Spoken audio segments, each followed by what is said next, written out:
on, dude. Okay. Where is my cursor? Sorry, I don't like how it's like splits up the screens. I have two different screens and I don't know where my cursor is, so bear with me. All right. First things first. First thing that we're gonna do is go over something related to the test that I know I said I wasn't gonna go over the test, but it turns out that you guys are gonna need some guidance on some stuff. Please tell me that this is plugged in. It's not. Why would it be? So yeah, test, just a couple of questions. Now, it says up here, confidence and competence. These are two, I don't care, man. These are two different things. Again, like, I don't even know where my cursor is. There it is, there it is. Oh, no.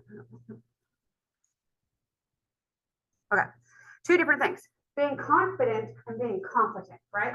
So I feel like a big problem with people taking my tests is that they are not confident. And what I mean by confident, it's not like you come in here and think just in your mind that you may not know yourself. I mean, maybe you do, that you're not comfortable with the test or that this is stressing you out or whatever. What I literally mean is something actually happens with a lot of people when they take tests, that their mind doesn't work the way that they expect it to when they're reading things on the tests specifically, okay? Because it's stressful. And this is what I'm hoping, I can't fix it, right? But I'm gonna do what I can to help it if I can. So we're gonna go over a couple of things. These ideas came up to me. I have a lot of people miss these two questions, okay? So we're gonna go over these two questions because they were difficult questions. The ones that say, what is cell wall made of and peptidoglycan, that's not what we're talking about here really, right? We're talking about stuff like this. Maybe we're talking about that too, but definitely this.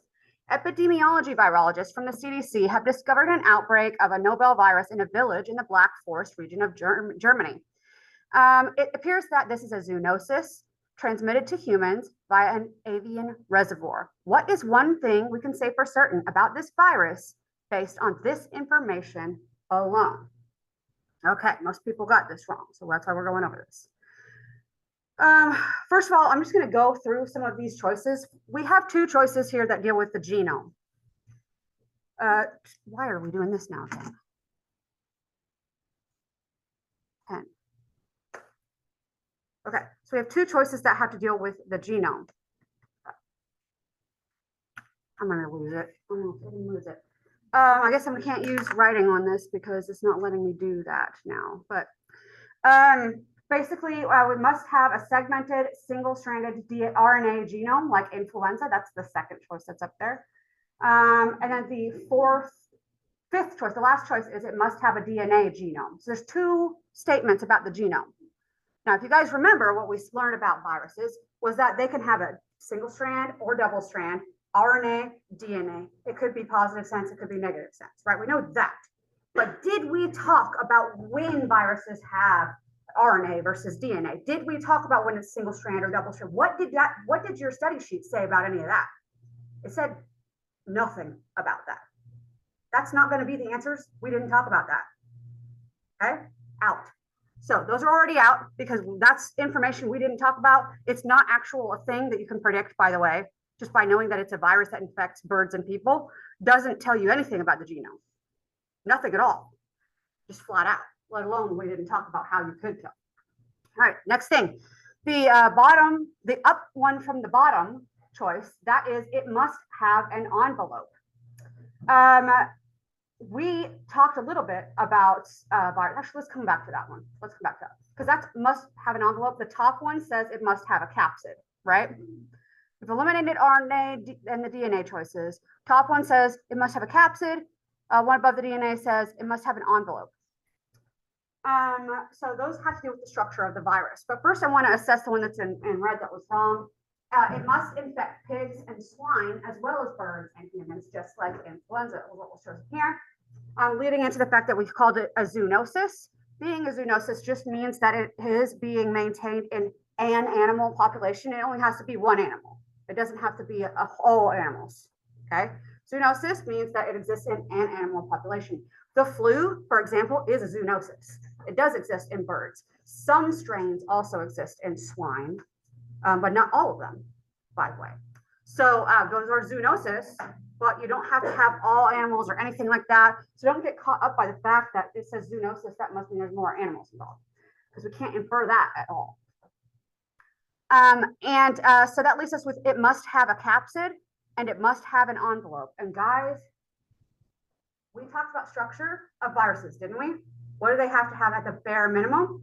Nucleic acid genome of some kind and a capsid at the bare minimum.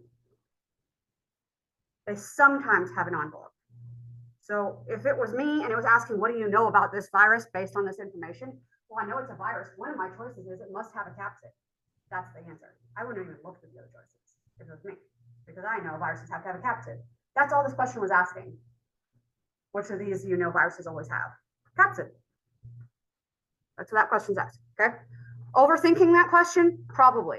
If you answered something different, you were probably overthinking it. Probably because you were stressed out. Probably because you were not confident.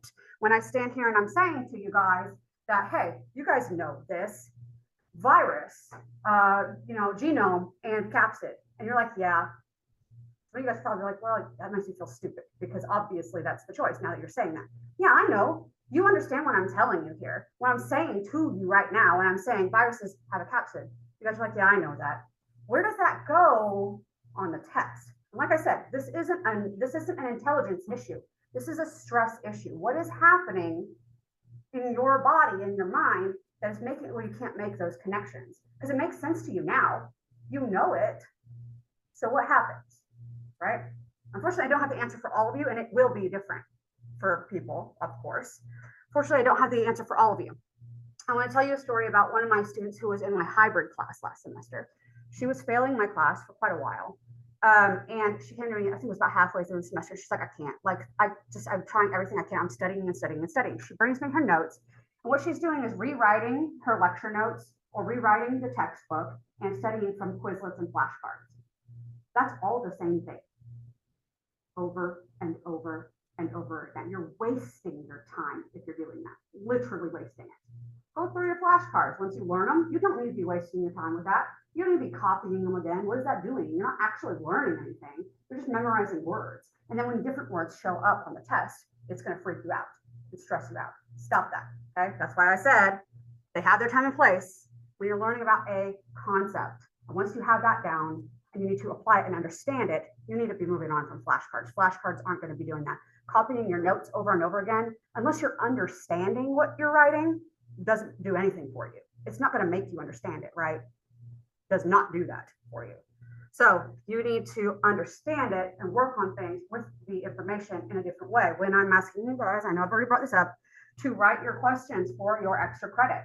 If you're just copy pasting, if you're just pulling them off the internet, fine, I'm going to give you credit, but you're not getting what you need to get out of it, which is to associate yourself with this information in a new way. So you have to actually work with it and understand it. That's the point of it. If you're not going to do it for the extra credit because it's due by midnight and you want to wait, that's fine. I'm not, like I said, I'll give you the credit if you turn it in. But for study purposes, that's a great way to familiarize yourself with understanding a topic as opposed to just memorizing the words associated with it, okay? So that's my best option that I have for you, writing yourself questions and then rewriting them, make the answer the question now. Or if you work with studying with other people, it's great. It's a great resource. If you aren't, maybe you can work with like just reading it to your kid or something. They don't need to be able to answer it. So write yourself a question down and it says, what makes up the cell wall of bacteria? And you know the answer is going to be peptidoglycan. But when you're reading it to your kid, you'll read that to yourself. When you're reading it to your kid or whoever, your study mate, read it like this. Okay, you know what this means. You know what the answer is because you've been studying. Just say, okay, and then read to the other person. Say, what's peptidoglycan for?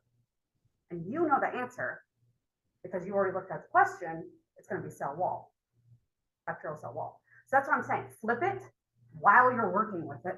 You can't do that if you don't understand the topic, right?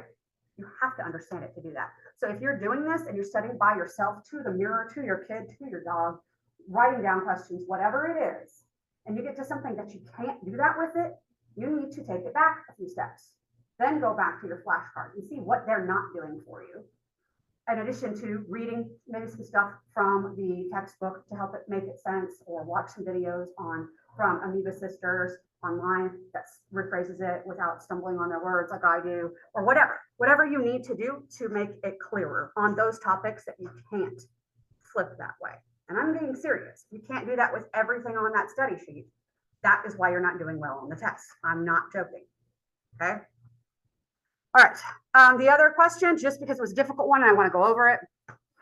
What single test would have distinguished between a protozoa, a bacterium, and a virus? One test that will let you know if this patient comes in sick with you and you just want to know if it's protozoa, bacteria, virus. Maybe you want to give them an antiviral, antiprotozoal, or antibacterial. So that would be called an antibiotic typically. How are you going to treat them? So here's one way you can find out, right? Would you do a basic chemical test for the presence of DNA? No, because any of those can have DNA, right? So that's not narrowing it down at all. Second question, check for the presence of flagella. Well, viruses aren't going to have flagella, but the other two, both of them can, right? So that's not helping you either. And what if it doesn't have a flagella? Does that rule out bacteria? No, it could still be bacteria, right? We know that about staph. All right, and then the bottom one, actually, let's do the second one. That's the wrong one. That this individual had chosen. Test for the presence of a lipid bilayer. That's not going to be it, because both the protozoa and the bacterium definitely have them because they're cells. If you're a cell, you have a lipid bilayer because that's your membrane. Your membrane is a lipid bilayer, right? You've got your phosphate groups on the outside, your hydrophobics on the inside. That's your lipid bilayer. It's 2 layers of it all the way around the cell. That's your membrane. Can viruses have a lipid bilayer? Yeah, that's an envelope. It's when they steal your membrane for their envelope coating, okay? So any of them could have that too. It's just like the DNA. It's not helping you narrow down anything. Okay, so the bottom one is the correct answer. And that happens to say, look for cells and whether or not they have organelles. And I'm going to explain to you exactly how that's going to give you an answer to all 3 of these, okay? Cells. Which ones are made of cells? We know automatically the virus is not cells, right? It's acellular. It's way tinier than that. It might just be capsid and nucleic acid, like we just mentioned, right? So what you're going to do is, if you look in your sample and there's not cells there at all, and that person's sick, and that's the sample that would be appropriate, guess what? That's a virus. Answer, done, okay? Let's say there's cells, though. How do you tell between bacteria and protozoa? Remember, protozoa, they are eukaryotic cells, and bacteria are akaryotic cells. Eukaryotes, what do they have? Organelles, membrane-bound structures inside of their cells that bacteria do not have. Because bacteria are akaryotes, they don't have a nucleus, therefore it all goes with each other, no organelles, no membrane-bound structures inside of them whatsoever. So if you look into your microscope and you see cells, and those cells have organelles, bam, protozoa. You treat them with an antiprotozoal drug. Okay, metronidazole, by the way. And if you are going to see no structures, it's a cell, but there's definitely no structures inside of it. That's going to have to be a bacteria. So, antibiotic for that. Yeah. Okay. Makes sense now. Makes like total sense right now while you're looking at me and I'm saying these things to you. You get it, right? So I don't know what happens with the stress. Another thing that, so I was talking about the student, right? I didn't even finish that story. That's part of the whole thing when I'm even talking about this. She was having this issue, right? She was a good student. I mean, she was, going over the same notes over and over again. And that's one thing I can tell her to do is how to do her notes differently or how to study differently. But that doesn't always take care of stress, right? This is a thing that I didn't even suggest. This is a thing that her advisor had suggested that she do, which I think is great advice if you are somebody that is dealing with a lot of stress during test taking. When you're studying, you had better not be studying in the same place every time. If you're studying when you get home and going into your bedroom, closing the door, and that's the only place you study, no, okay, not anymore. If you're going to the library to go study, even with your buddies, nope, not anymore, okay? You can go those places still. Maybe once a week, do that. Another day of the week, do in your car. Maybe another week in the classroom, stay late. Maybe another weekday, go to the student center and hub and hang out there. stuff like this, right? Why are you switching it up? You don't need to be comfortable in your home studying. You don't need that comfort there. What you need is comfort here when you come take the test. You can't always just study here. So what can you do? Well, you just switch up those things. You're no longer relying on that as a comfort source. What you should be relying on and focusing on is the material. So hopefully now the material and the fact that you know it and you work on it, and this isn't a really stressful environment because it's not your comfort place. Now the material is your comfort place. That'll be comfortable because you've been working with that for fun. Okay, that worked for her. And I think I'm just blowing smoke out my ass, but I'm not. What I'm saying is it actually worked for that student. She was getting 30%, 35% on my exams, and then she turned it around making 78 and whatever. She made a B in my class because of it. Prove me wrong. Prove me they're wrong that it doesn't work for you. If you're somebody that's not doing well in my tests, try something different. If you're doing well, you just forget it. You're doing fine.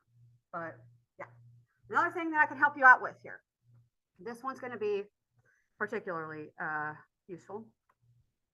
I have to drag stuff over, so bear with me while I try to figure out how to work all of this. Okay. If you are somebody that is doing your quizzes, let's say, chapter quiz, using the notes, and you open it, they're all PowerPoints, right?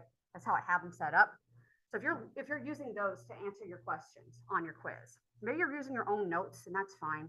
You do you. But if you're using my stuff and you're having a hard time finding what you need while you're taking the test because it is timed and you're not sure how to navigate to find the right thing that you're looking for, scrolling through freaking like this only has 54, but most of my lectures have like 90 slides, right? That's a problem. So here's what you do. There is a thing up here. I'm not trying to make you feel dumb. I'm just reminding you of a tool that people forget they have. Click find. Now it says find what? There's a question on your quiz right now about endospores. Endospores. There's this. And this would tell you about endospores. And this isn't really a chapter about endospores, but it just happened to have some stuff about endospores here, right? So you just search for whatever term, and it should bring you to the topic. One of the things that I do know that this has in it that we're going to be talking about today is osmosis. So there's this. But maybe this slide doesn't have what you're looking for. You can click find next, or you can just scroll through the slides that are near it. You know they're going to be related to it probably. Okay. That's going to make it faster for you, I hope. Now, one other thing, I have to watch my cursor or I will lose it. No. What? I thought I had open canvas. Yes, I did. Okay. So I'm going to drag this over. I promise there's a reason for this. So this is what it looks like for me. It might be different for you guys. I don't know. But I have a lot more links and stuff. And so here I have modules open. And we already know we've got first up Unit 1 and Unit 2. We're working in Unit 2 now. And all this crap in it. And then Unit 3, blah, blah, blah, 4, blah, blah, blah. Underneath those 4 units, we have lab documents and worksheets. Okay. In there, we have worksheets we're going to be using in the lab to learn information before we have the lab exam, like to fill out while we're doing these experiments. That's great too. You'll get a notification on the announcements about those. But right here, in lab participation worksheets, click it. I'm going to click it again so I can download it. And then I want to get in the file. Where's it opening it? Let me see there. Of course it is. Okay. Okay, so you open up your PDF document for this, or it could be your study sheets, right? It could just as easily be study sheet, right? And then this just happens to have every single sheet that you will ever be using or have used in the lab, right in one place. Or you can download them from Top Hat. They're on there too as a PDF format individually, okay? But you can have all of them here. If you're studying for the exam, or you're taking a quiz about more than one exercise at the same time, or even just about one exercise, then you can use this. And there will be, if you're not using it in a weird browser, like I don't understand why it's in a browser. Oh, right, because this is a shitty computer, that's why. But if you're using it on a real computer that will open up, not in a browser, but in like, Adobe Acrobat or something like that, you can use a search function. I know there's a search function on this. I just don't know how to work it in the browser. But you can search it just like you can your slides. Okay. Open that up. Learn how to work it properly, like I should have done beforehand. I didn't realize this was so crappy. Open it up and have it ready, and then you can just search for whatever topic that question is about, and it'll be right there, right? When you're studying for your stuff, filling out your study guides, because there's study guides on there too, in case you didn't see those. There's 2 study guides. One of them's like just questions. The other one's more interactive. But filling that out, you can just search for whatever topics in here. You take your time with it then, figure out what you need to know from that. You don't have to waste your time scrolling through. Is this what I need? Okay, what up? No, you don't waste your time with that, right? Same thing with the study sheet. What I would do if I was answering my chapter quizzes was open up the study sheet. I usually use that as a reference for writing the questions, okay? Just like I do for the tests. But I'd open that up and have that ready, and the slides also in the background, but work mostly from the study sheet. And then if I needed the slides, I can go reference those too. Or the textbook. You can search that too. Textbook, right? Don't waste your time just trying to scroll through a thing. That's my point here. And also showing you guys that these are here. That was the other thing. Okay, back over here. Okay, anybody have any questions about any of that? I hope that helped some of you something in there. I hope it helped some of you guys. Anybody have any questions right now before we go on to the chapter? Now, that whole little intro that I gave you guys, because it's already 6:07, we're probably not getting to chapter 25 today. Whoopee, right? Because it's basically about water treatment is all I care about that chapter. We will come back to it on chapter probably 13. 13 usually goes really quick, or 14. But we'll get to it. So don't fret. We will come back to 25. I promise. I hate that I have to promise, but we are doing it eventually. So for now, let's do chapter 9. So this is microbial nutrition. I'm going to push through some of this stuff. We all know nutrients are going to be the things that you need to run the cell. And we know that all things are going to require certain elements in order to accomplish that. The essential nutrients that are present in our cells, the top 6 are chunks. So chunks. Anyway, I don't know why, but I hate that it's not an M, but it is an N. And that's because this is the actual chemical, symbols for these, right? CHONES. Carbon, hydrogen, oxygen, nitrogen, phosphorus, and sulfur. Okay, not potassium, that's K. That'd be chunks. That might be better, actually, now that I think about it. But no, it's chunks, because ATP, really, right? Yeah, there's so much phosphorus there, and your membranes. Anyways, we know about macronutrients. This is literally referring to the same macronutrients that we have in our diet. If you don't know what your macronutrients are, we're talking about your carbohydrates, your fats, and your proteins, right? So carbohydrates include the sugars, by the way. Those are the macronutrients that apply to any living thing. We know the fats are your lipids, right? So that we don't forget. And you notice that that doesn't have any nucleic acid in there. They don't have measurements of nucleic acid. That's one of our macromolecules that we talked about, but it's not in your nutrients because you can build it from pretty much anything else. So as long as you have nitrogen there. All right, if we are talking about organic versus inorganic sources of these nutrients, go away. Go away. If we're talking about inorganic sources of these nutrients, especially like if I'm talking about carbon, that's like the one we all know that nitrogen can come from an inorganic source. We all know that nitrogen is part of the atmosphere, right? It makes up most of our atmosphere. So that's no surprise. Really more surprisingly, now when we talk about carbon, so you can't combine the carbon with the hydrogen. That makes it organic automatically. So carbon dioxide can be a nutrient. Also, we can see carbon as a nutrient in the form of carbonate. That would be like dealing with certain types of rock and stuff like that. That's inorganic, but some bacteria can make use of this, right? So inorganic, and then the organic ones, obviously, things like the nucleic acids and the proteins and all that, that's organic already. So those are organic nutrients. So here we have inorganic sources of each of these. Carbon dioxide is usually our main source of carbon, especially whenever we're eating things and processing them for our own nutrients. Where did it come from originally?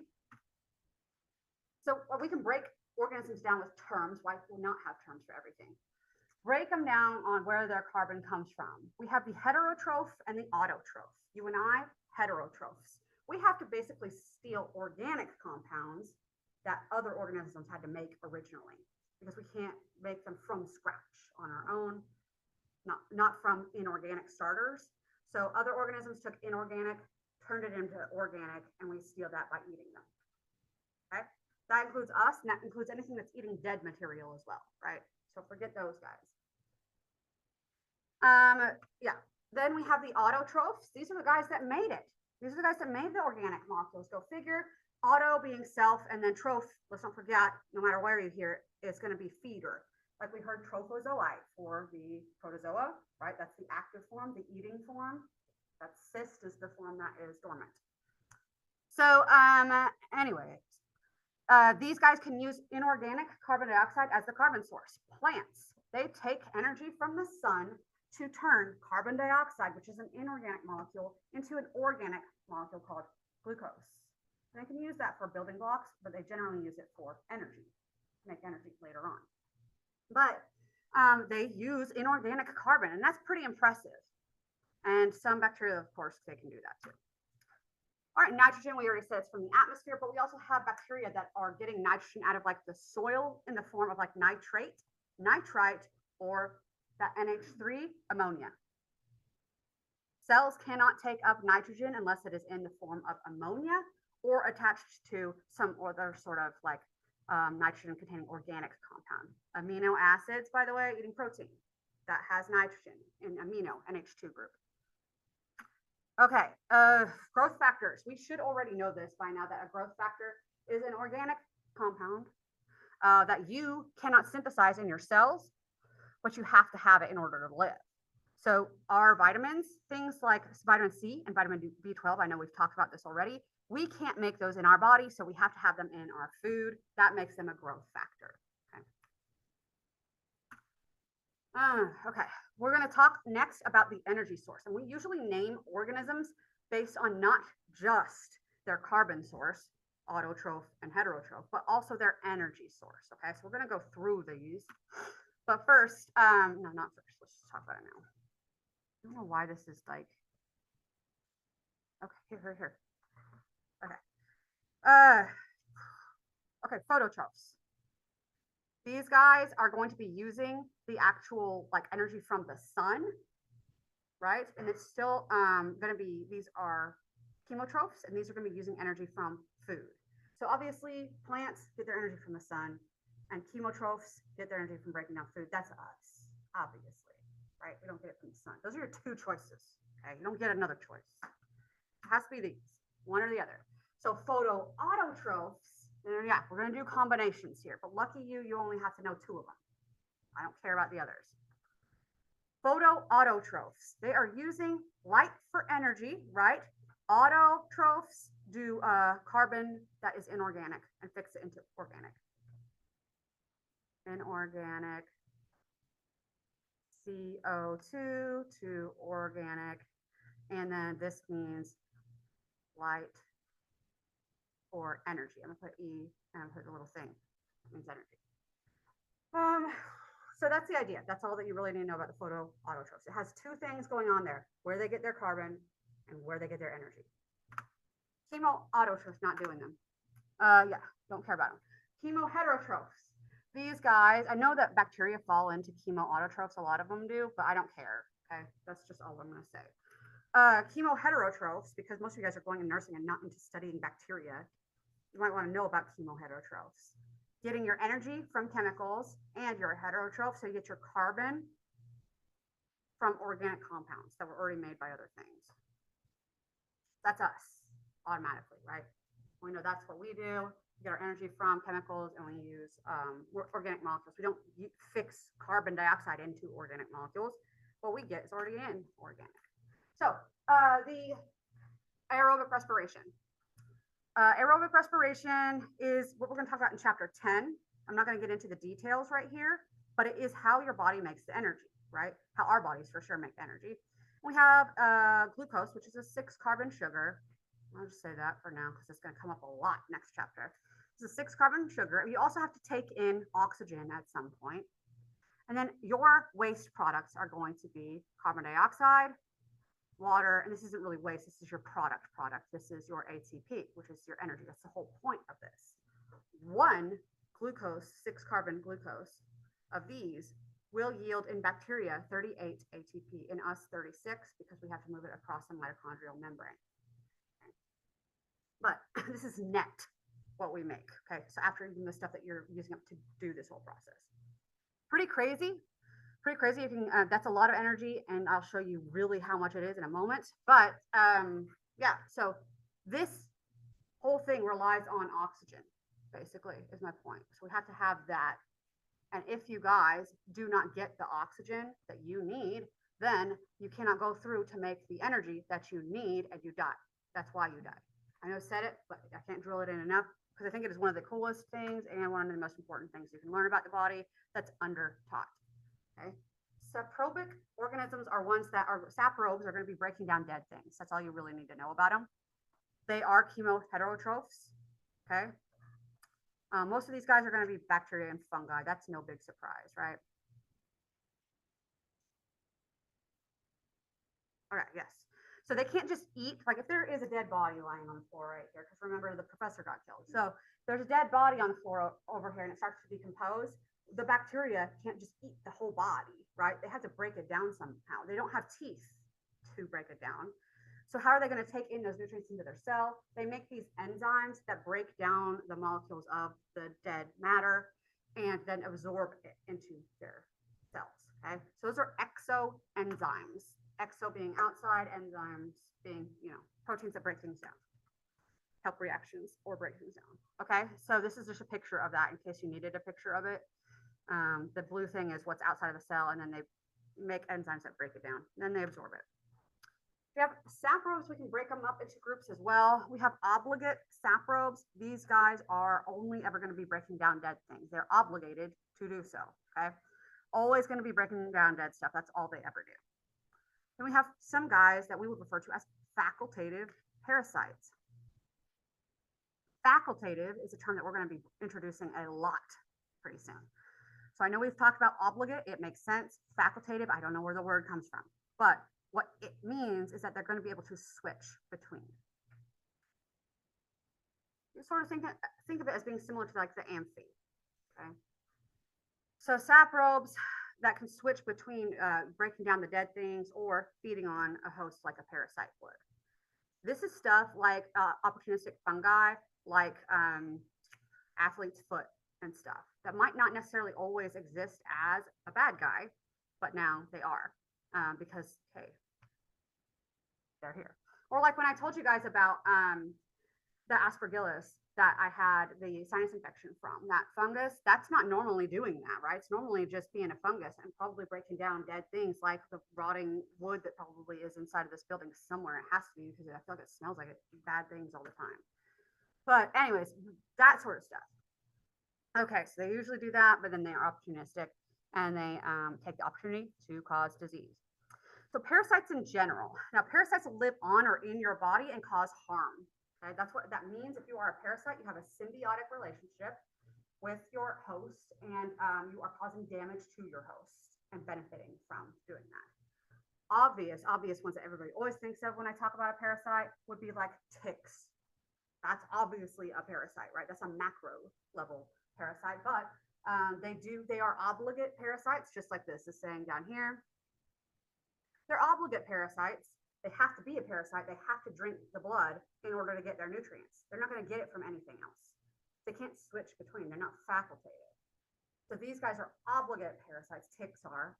They have to do that. But they don't live inside of cells, right? We already know viruses have to live inside of the cells because they're using your machinery just to do anything. So they are obligated to be inside of your cells, but they're also parasites because they're using your equipment and causing harm to you. So that is why they are obligate intracellular parasites. I know you guys have seen that term before. Talk about with the viruses. So yeah, that's what we're talking about with parasites. Even bacteria and some kinds of protozoa, but especially thinking of bacteria, can live inside of your cells and even have to live inside of your cells. So things like Borrelia burgdorferi that causes Lyme disease, it has to live inside of cells. It won't survive outside. Well, it won't die, but it just can't multiply or anything. All right, microbes. How do they get their stuff? Basically, this is okay. We're getting about to get into. I hate this slide. This is supposed to be a transition slide. It's not a very good one. You're breaking down stuff outside of your body, maybe as a sacro. You need to get it into your cell. How are you getting it across your membrane? If you guys don't remember, we talked about how membranes, those lipid bilayers, are selectively permeable, right? So only water and very, very small non-polar molecules can cross that membrane, okay? Naturally, just without any other help or channel or anything else. That's all it is. Only water can cross. I'm sure you guys hear where this is going. So this brings up the topic of diffusion, all right? If I have a whole basket webbing of bouncy balls over here, right? You remember the big ones? Like I had them as a kid, the ones that like make the sound when you bounce them and they're like really crappy, but you got like $1 at Target and like, yeah, so that's what I think of when I think of this, but you can think of little ones, that helps, I don't know. But yeah, had all that contained over here, maybe it even goes up to the ceiling, this whole big old mess of them. They don't want to stay there though, do they? We already know from physics, just knowing about just general concept of living life physics, that if I cut that whole thing open, they're just going to go everywhere. Diffusion. That's diffusion. That's literally what it is. Okay. So we can have diffusion across the membrane, but because we're selectively permeable, the only molecule that we care about that's going to be diffusing across the membrane naturally is water. Okay. So the diffusion of water is osmosis. You don't remember, I know most of you have heard this term before. Yeah, so water can cross our membranes because it is selectively permeable only to the water. Let's just move on to the next thing. Cool, we know that. So inside of this picture, I don't really like this picture, but whatever. We have this little balloon guy that's filled with this red stuff in addition to the blue stuff. Okay, blue dots represent water. And the red stuff is something dissolved in the water. So our solute. Remember, our water in life, in general, water is your livid, like your solvent of life. Water is a solvent of life, right? So, so it's a solvent. So the thing dissolved in it is a solute. And anyways, we've got this solute inside of this little balloon guy inside of a, thing of like Dasani water, okay? Just chilling. It's nice pure water. It's nice and clean. It's cleaner than my tap water in Bethany, which is like absolutely, I don't know if it's even water. So, yeah, you guys get the idea. So water can move in and out. The solute can't. So what happens is nature says that's a whole bag of bouncy ball, red bouncy balls, right? And they want to come out and equalize and go all over the floor, right? But they cannot get out. So what can move across is the water. So what the water is trying to do is equalize the red concentration on the outside and the red concentration on the inside. Now you're looking at this picture and you're like, there ain't no red on the outside. And you're absolutely right. It's never going to be able to succeed. Okay? It can't water down what's inside enough for it to be the same concentration. Imagine if I put that inside that little balloon, which is that salty water or whatever, put it into a whole lake of Dasani water. It's never going to be able to water it down enough to be, right? So that's okay. It's going to try though. That's chemistry. If you have a strong enough bag or webbing containing your bouncy balls, then it'll be fine. It'll survive. But if you have a weak one, it's just going to pop, burst you open. It's going to keep trying and burst you open, right? So guess what? We're going to do the terms. Isotonic. Bouncy ball concentration out in there is the same as out here. Isotonic. Same salt water. So we know our cells, what's inside of your cells, right? The goo that everything is resting in, your cytoplasm. Your cytoplasm is like 95% water. That's not 100%, right? 95%. It's 95% water. So what our cells would want, isotonic conditions, 95% water and 95% water on the outside too, right? That would be isotonic. Now I know our whole body isn't quite that, but if I was just talking about cytoplasm, just bear with me for this, okay? If it's 95% water on the inside, it wants to be 95% water on the outside. If you put, let's say that salt water, that's 60% water, and then the rest of it's salt, right? 40% salt. 60% water in that balloon. And on the outside, we have our Dasani, right? That's a hypotonic condition. It's not as much of the solute outside, right? So it wants to water down that 60% to make it equal. If it could, it would equal it out to where they were on the same. We could get some salt outside and some water inside and be great, but we can't get the water, we can't get the salt out at all. Only water can cross.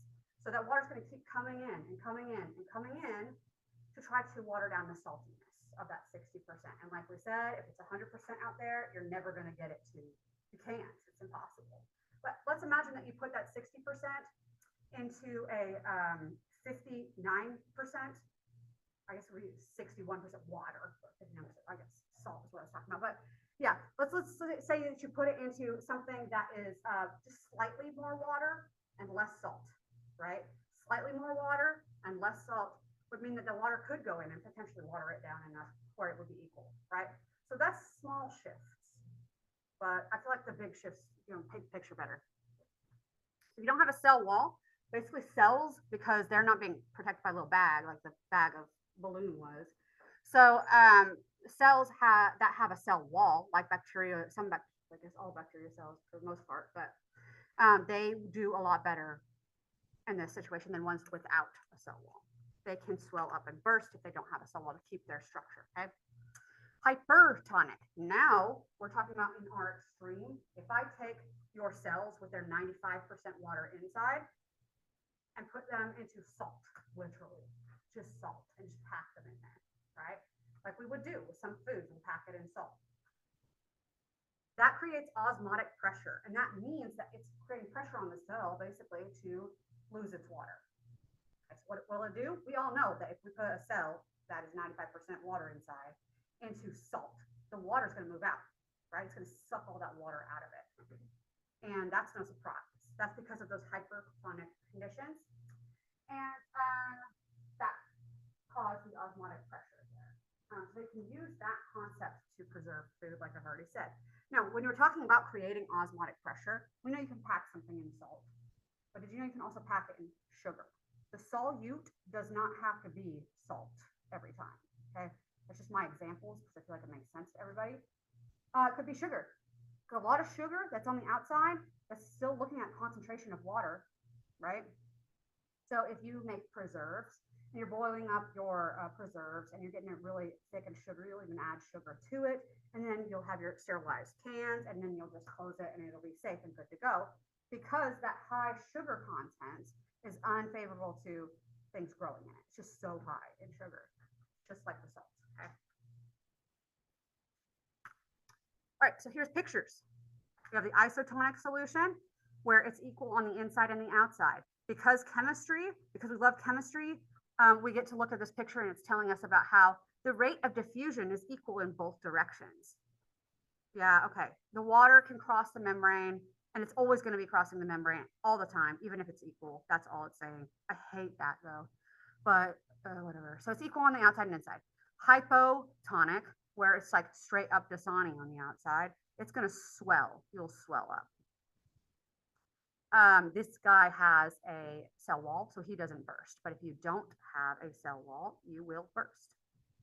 Okay. Hypertonic solutions. Now, this is saltiness. Here we are talking about shrinking down the cell. We're leaching out all the water into the environment.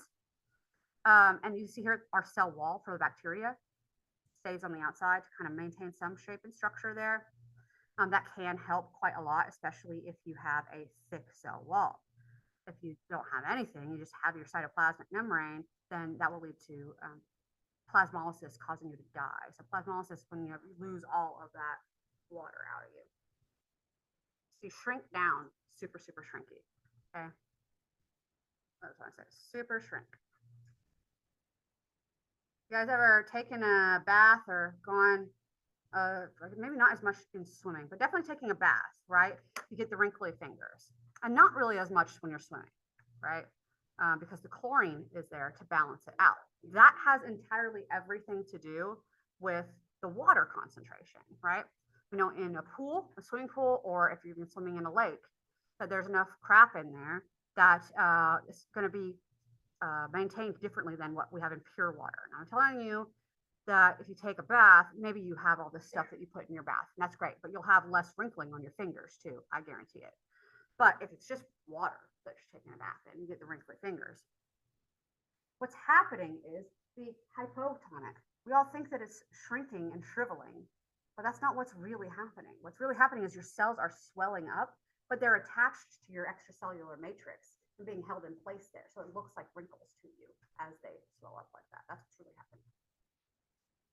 Okay, cool. All right, learning things about people instead of bacteria.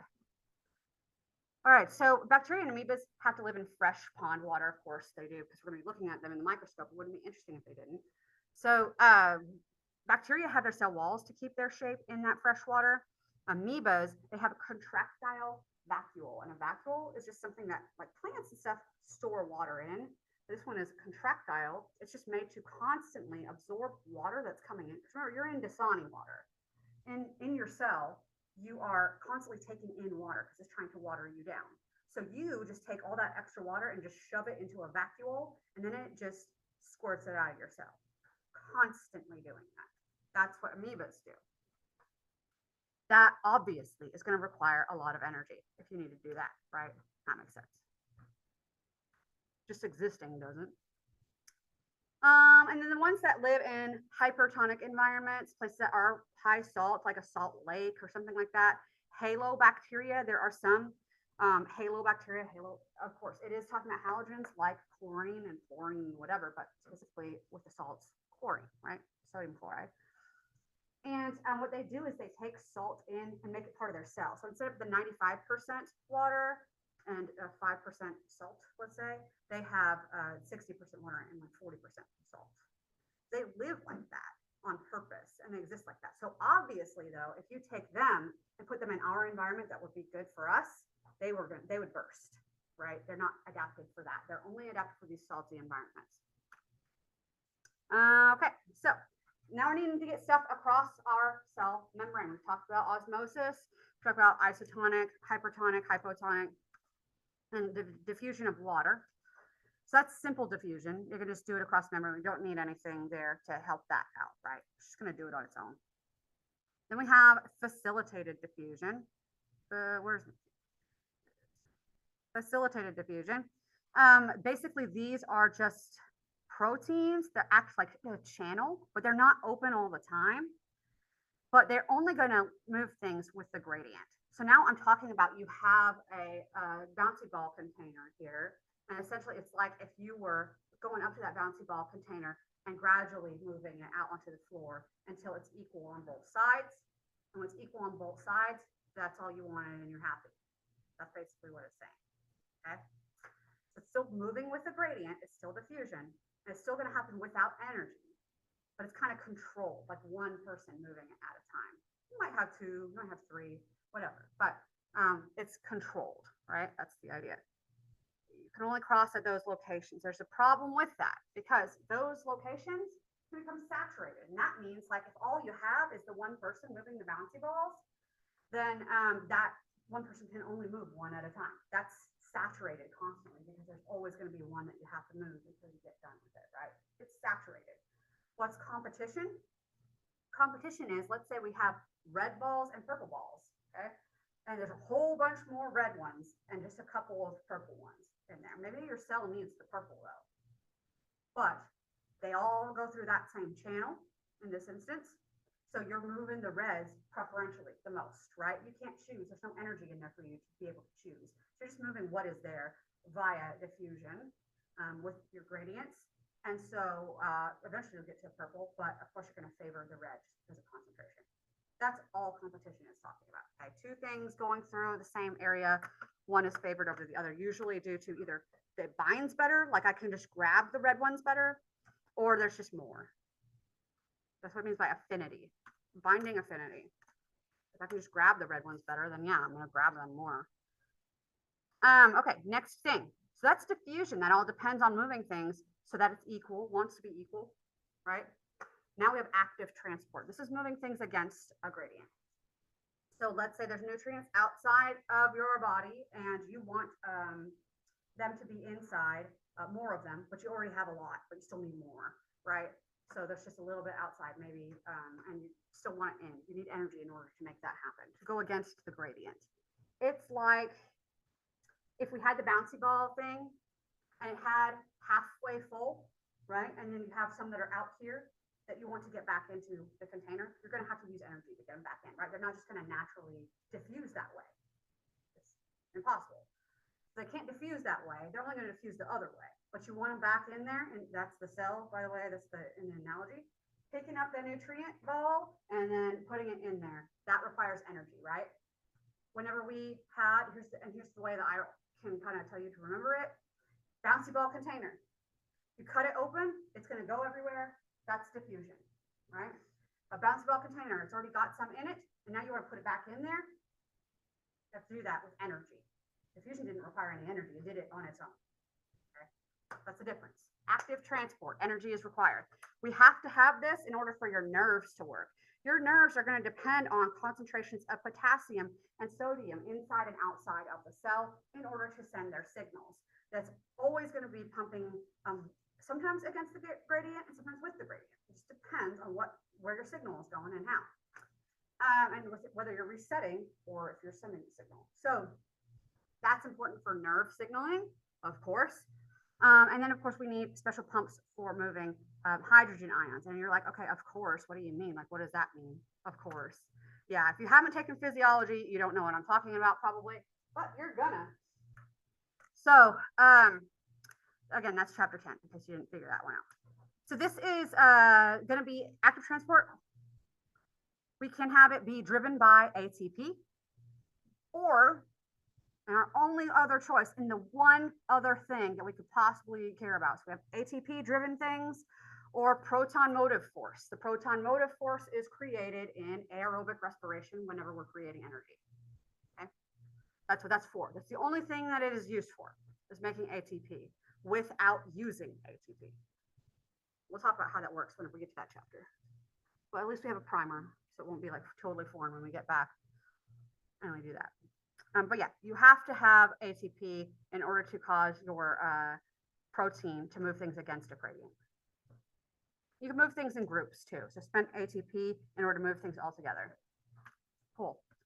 Then we have big transport, bulk transport. This is called endocytosis, bringing things into the cell in large amounts and with large movements, really, too. It's called phagocytosis or penocytosis. We've talked about phagocytes, right, and how they eat up the bad guys. Those are big things. You have to have a lot of energy to eat up a whole cell, right, and then break it down. That's what it's showing here. But anyways, you reach around it, and then you take it into the cell, and you're going to break it down, everything. That whole mess takes energy. Like, that doesn't just happen on its own, right?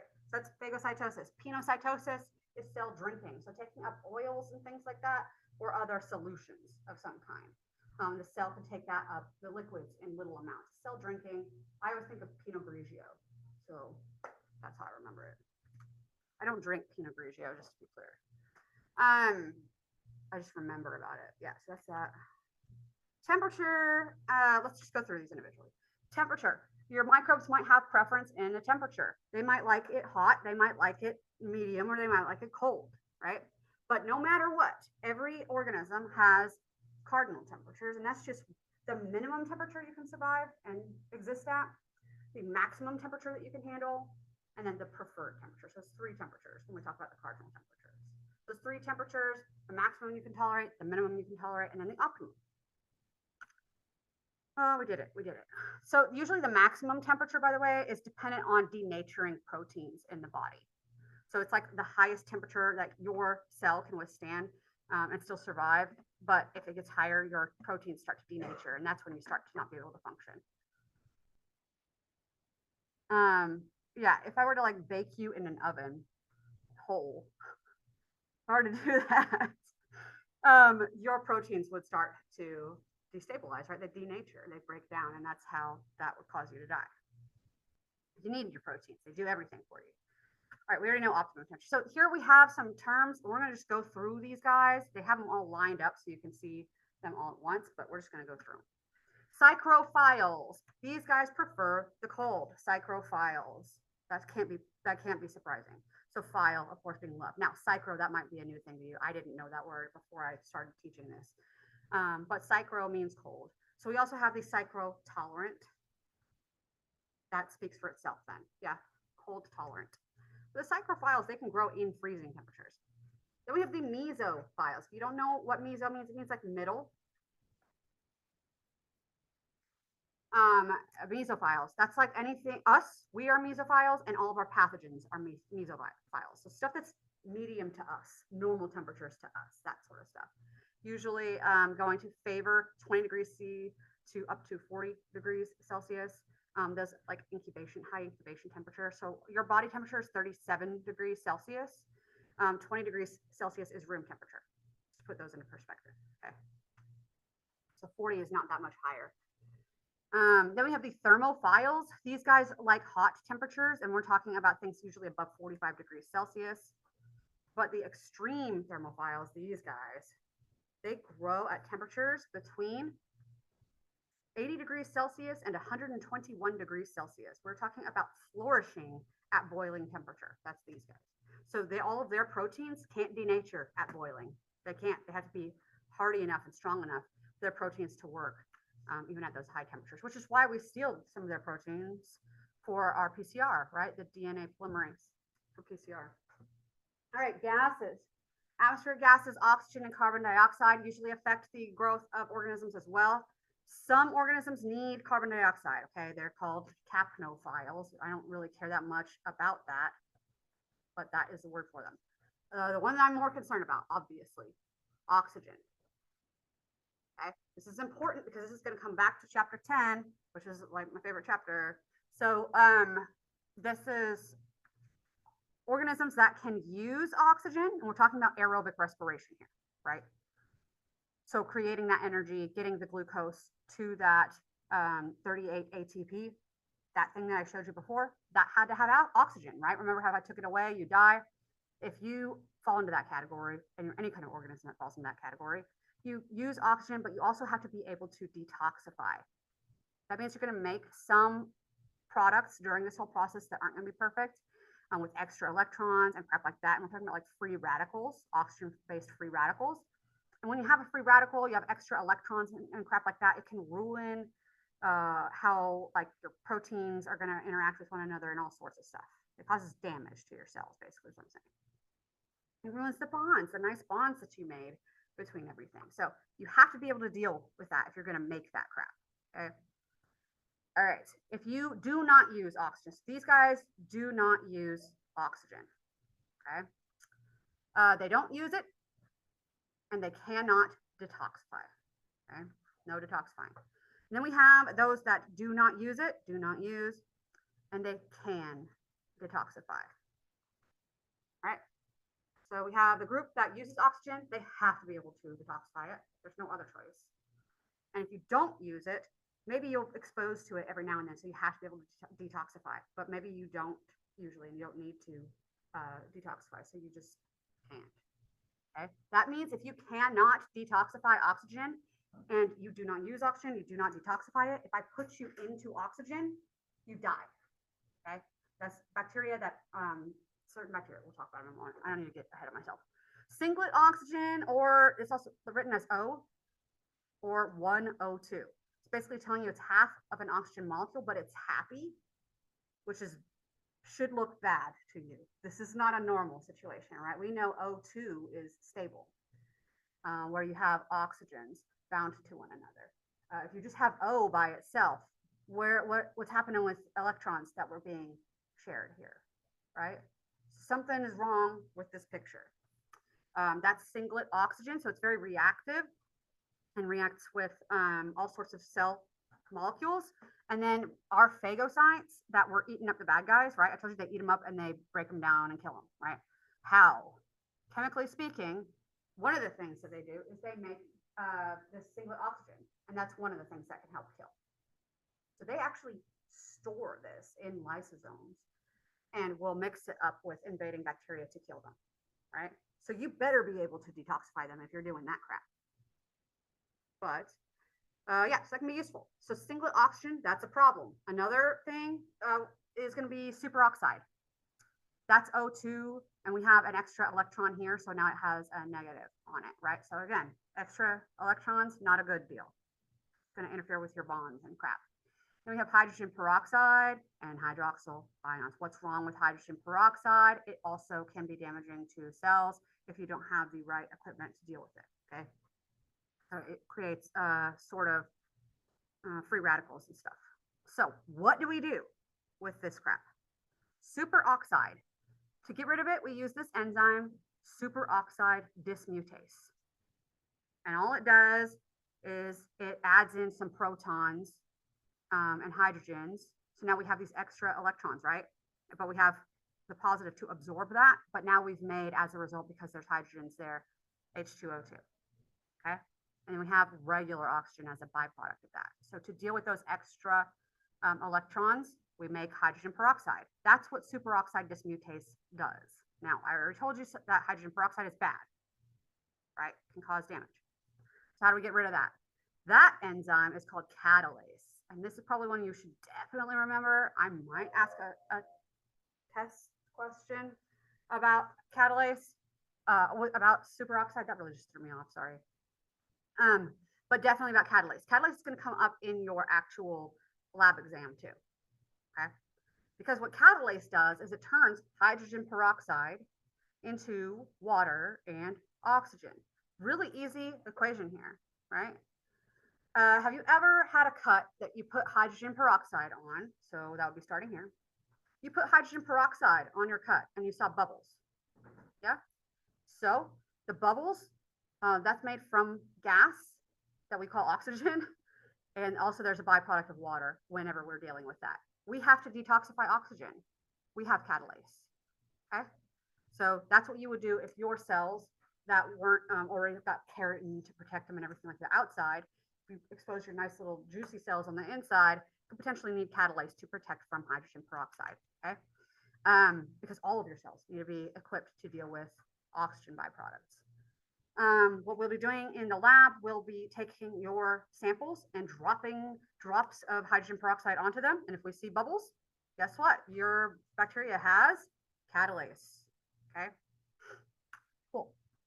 Aerobes and facultative anaerobes. And then we're going to talk about microaerophiles and anaerobes eventually. So these are aerobic organisms. An aerobe uses oxygen. Aero, air, that's easy, okay? So just think of that way. So aero, air, O2, you use oxygen. So we are aerobes. We have to be able to deal with toxic oxygen products. We have to. So then we have obligate aerobes. That's us, right? We are obligated. If you take away our oxygen, we die. We don't have any other way to deal, right? There are organisms that use oxygen typically in aerobic respiration, just like us, you know, using the glucose with the oxygen, making the carbon dioxide, water, and ATP, right? They can do that. But if they don't have oxygen, if we suffocate them with the pillow, they have another way to make their energy, okay? Those guys, we label them as facultative anaerobes. We already said facultative, that's going to mean switching. They can switch between aero and anaerobe. So an being no. They can do either one. If they have the air, they'll use it all the way. That's the best way to make energy, because if they don't have the air, what they'll do is something that we call fermentation, which I know you guys have heard about. The fermentation is absolute crap at making ATP, but it makes ATP. That's a good thing for them. So you take away their oxygen, they don't get the glucose into 38 ATP. What they get is the glucose into 2, which is crap. But again, they don't suffocate. So it works for them. So they get that, but they, in the process of all that, because they can't use oxygen in that, they have to use other molecules. And so they make different byproducts. What byproducts do they make? You guys already know this. They make carbon dioxide, which makes the bubbles in your beer. They make the alcohol in your beer. And they also can make acid, like we have in kimchi or sauerkraut or yogurt, right? So we know about that. Lactose. Okay, all right. Then we have microaerophiles. Micros, they just don't need very much oxygen. That's really all it means. And then anaerobes. Anaerobes, these guys, like the facultative, but the facultative can switch, right? The other ones, strict or obligate, these strict or obligate anaerobes, they're obligated to be that way. They aren't ever going to use oxygen, and they're usually because of that don't need to live in oxygen. So if they're exposed to oxygen, they will die. Okay, so those are anaerobes, and that's the typical anaerobe, right? Anaerobes typically cannot handle an oxygen. I'll tell you this: Clostridium difficile, C. diff. It is highly, like very, very strictly anaerobic, right? And you're probably like, then how does it get transmitted between people? Like, I don't understand that. Well, you guys do understand that actually. It's called endospores. That's how they get made. So they get exposed, or the threat of being exposed to that, or they're running out of energy, or whatever it is. They make themselves some endospores, and those things survive in the oxygen just fine. Okay, that's how they get around. So Clostridium, all of them are anaerobes. Which is the big deal with Clostridium perfringens, which causes gas gangrene. If you don't know what that is, it was a bigger deal whenever people used to fight with melee weapons. I'm talking about like swords and stuff and bayonets and all of this. You get a deep stab wound, very deep down in your muscle, maybe in your leg or whatever, and you get some Clostridium perfringens that are just living in the environment because they do. In there, and then it grows in the anaerobic conditions and makes gas within the actual muscle itself that causes expansion as well as necrosis. So it turns like whole legs black. It's gross and swells up, and it's just bad. So you don't see a lot of that anymore, but it is a thing. But the last ones are the aerotolerant anaerobes. They don't use the oxygen, but they know how to deal with it if they have to. Okay? They can stand it. All right, we already know we have bacteria that might be okay with a low pH, like acid, because we just literally talked about that, right? The ones that make acid should be able to tolerate it, whereas our cells might not be able to. But then we have the alkalinophiles as well. They can handle high pH situations, basic, right? Alkaline. Well, they have their own terms. We have the obligate acidophiles. Those ones have to be in acid. Okay. So here it's talking about molds and yeast in pickled foods and other agents that have acid-based storage. All right, back to osmosis, osmotic pressure. You guys remember about that. That's whenever you have osmotic pressure, whenever you are in salt, right? And it's sucking out your liquid. That's osmotic pressure. So we have guys that are, we already said, able to live in that, are halophiles that have salt inside of them so that they're happy in the salt. So those are obligate halophiles. They can't live outside of that environment. And then we have the ones that can handle the salt. And I'll tell you what one of them is that lives in a salty environment that is obligated to do so, or not obligated, but is able to do so if it's exposed to salt. And that is staph. Yeah, any of the staphs, even just Staphylococcus epidermidis, which is related sort of to Staph aureus. But those guys live on your skin. That's a pretty salty environment. I don't know if you know that, but your sweat and everything has a lot of salt in it. And they're able to withstand that salt. So they are facultative halophiles. We know they're facultative because we can also grow them on the petri dishes that aren't high salt, right? Radiation. Here we're not talking about gamma or anything like that. I'm not talking about Chernobyl. What I'm talking about is just UV radiation, like from the sun. If you are a photosynthetic organism, then you probably need to be able to defend yourself against the sun. Now they have pigments typically, just like leaves of trees do, but they'll have pigments that help absorb some of that radiation so they don't take damage from it. If we are non-photosynthetic organisms, so our DNA can be damaged by the radiation, but we have ways to repair that. It's not perfect. If you don't catch it in time, it becomes part of your DNA permanently and can lead to mutations. But that's how skin cancer comes about. But for the most part, you have enzymes in place that can remove the bad pieces and fix them. Okay? You guys remember how in DNA we have ATCG, right? The T, thymine, if it's next to another T and you're exposed to this UV radiation, the T's will bind next to each other instead of across where they're supposed to with the A's. That's what's happening. So they have to cut that out and then use the A's to put in right T's, and so they're not misbehaving. That's how that works. hydrostatic pressure. This is talking about deep sea kind of pressure mostly.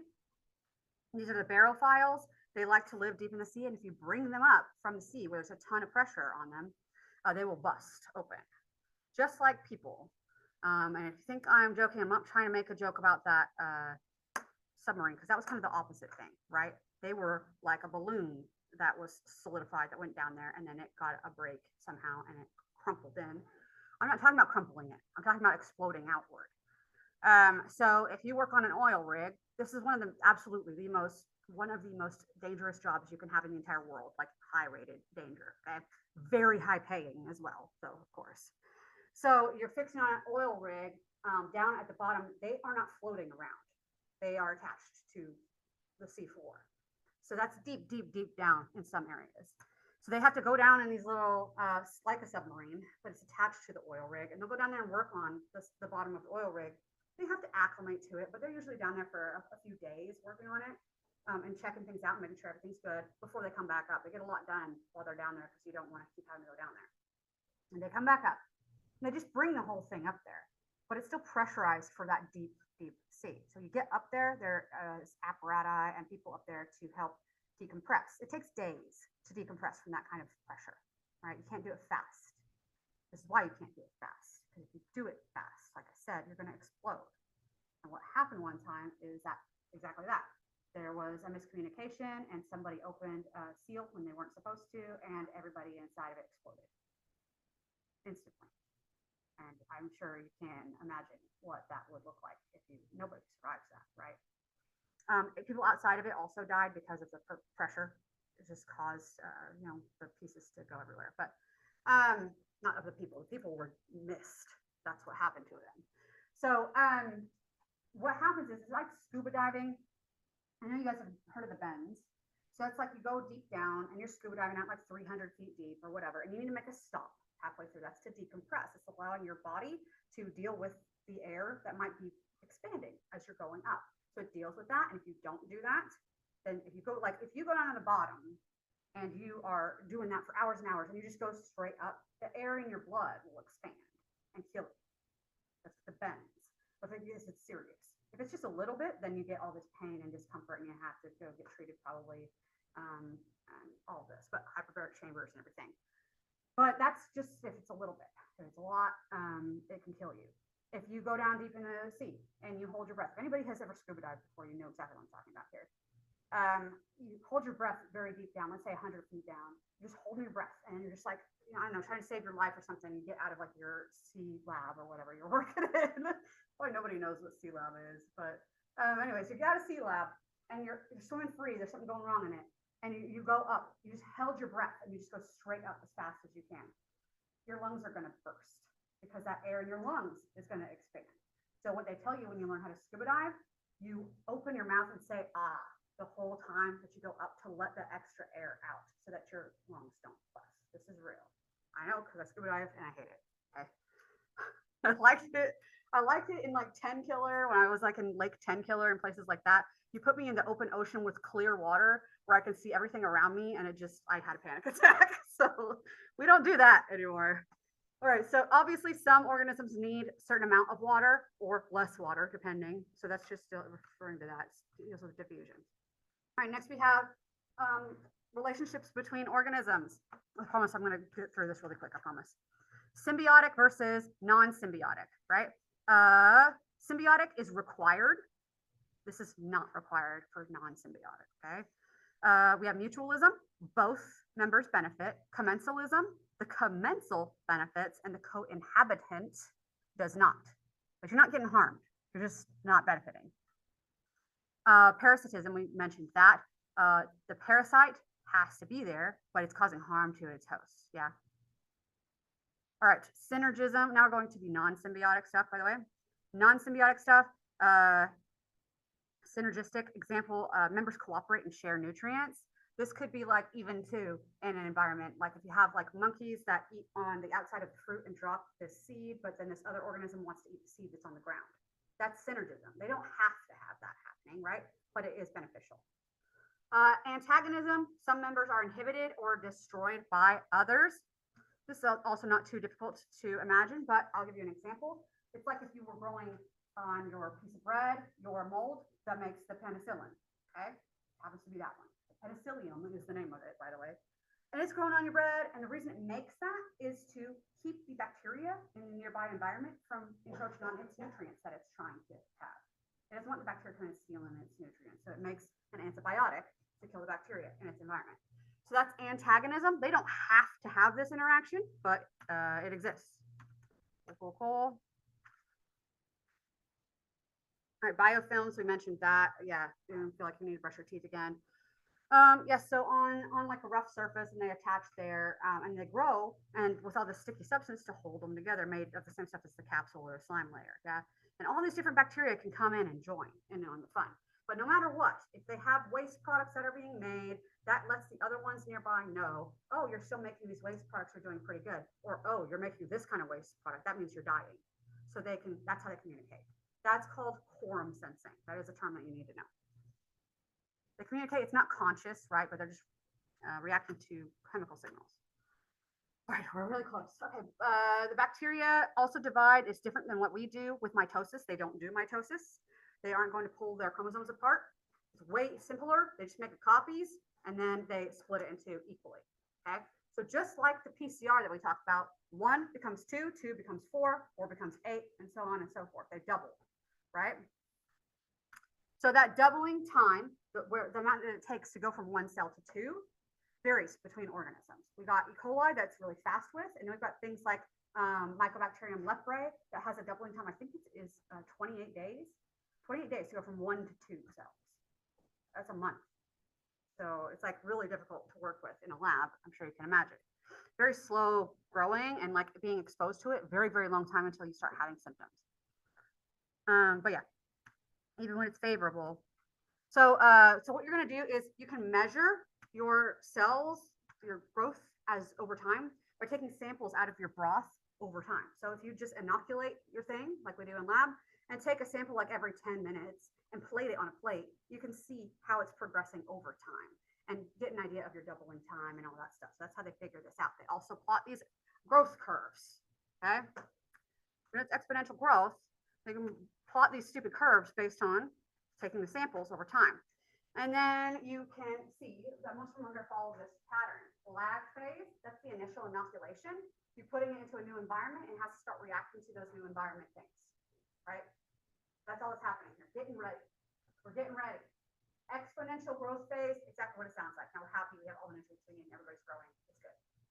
Stationary phase, the flat up there, equal growth and death.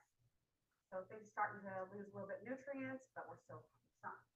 And then the death phase, we've really lost a lot of nutrients. People are dying and creating toxic byproducts that they can't survive around anymore. So that's the death phase. Cool. 4 phases: lag, exponential, or log. Lag and log, okay? Lag, slow to get there. Log, logarithmic, right? Stationary phase and death phase. So I usually call it the log phase. I'm sorry. So, yeah, log phase. Cool, cool. Okay, that's good. If you want to keep them growing over time, you can use a chemostat. That just keeps the media fresh, just cycles it.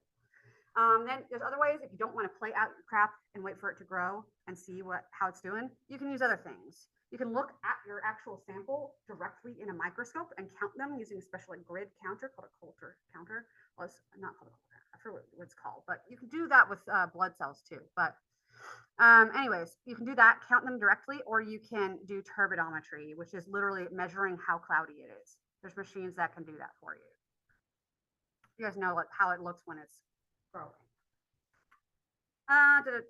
Coulter counter is the thing that counts them by laser. Flow cytometers are way more sophisticated, and they can actually tell between living and dead cells. Otherwise, if you put like an all dead culture through, it would just be counting all those cells. How's that helpful? We know that you can use PCR for measuring that, as well as ATP, seeing the use of ATP. Okay, picture time, and we'll get to chapter 25 probably with chapter 13, which I really do promise is pretty quick.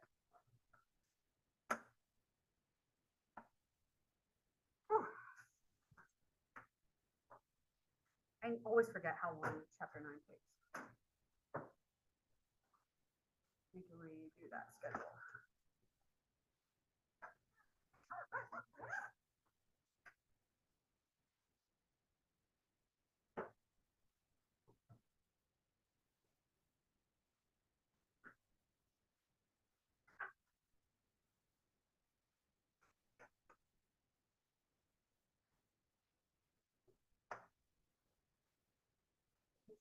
Yeah.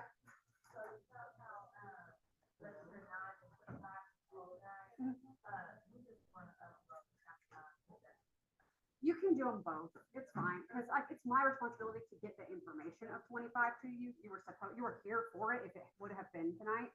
So don't worry about that. Just upload not this picture for both 9 and 25.